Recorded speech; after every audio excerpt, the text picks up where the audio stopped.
DJ 4 दिन के चटक चंदनी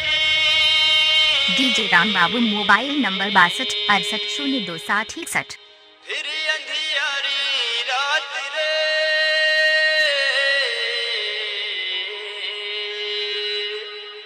अरे आना रे टूरी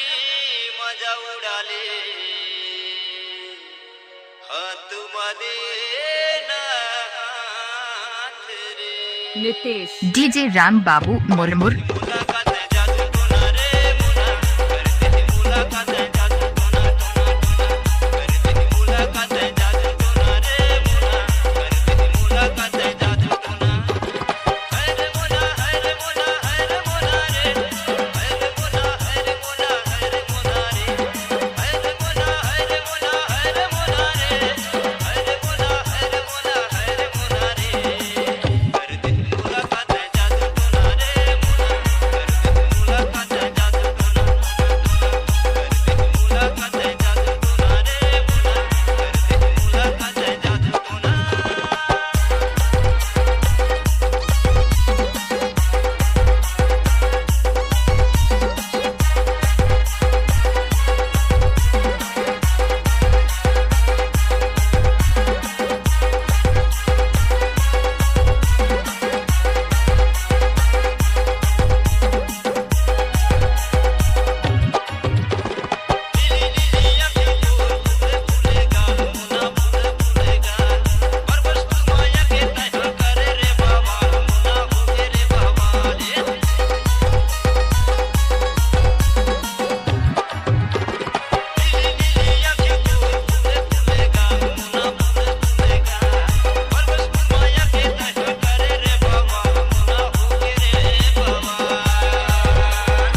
डीजे लाल लाल तोर होठ दिखत है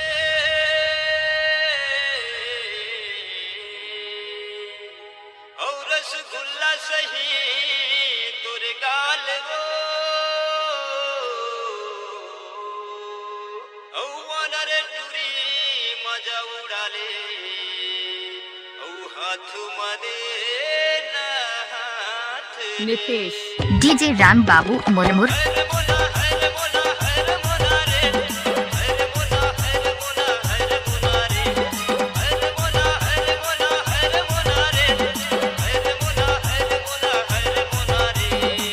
करते हैं मुलाकात जादू टोना रे मुना करते हैं मुलाकात जादू टोना करते हैं मुलाकात जादू टोना रे मुना करते हैं मुलाकात जादू टोना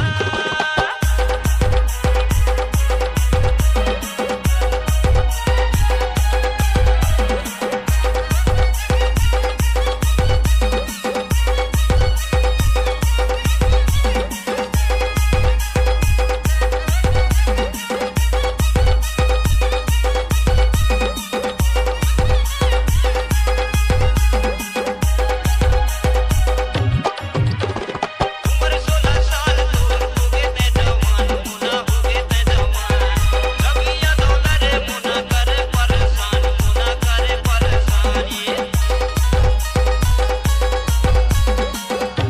उम्र 16 साल तोर होगे ते जवान मुना होगे ते जवान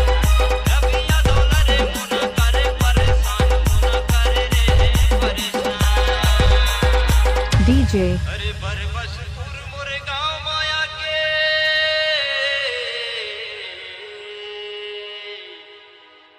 औछन देखावे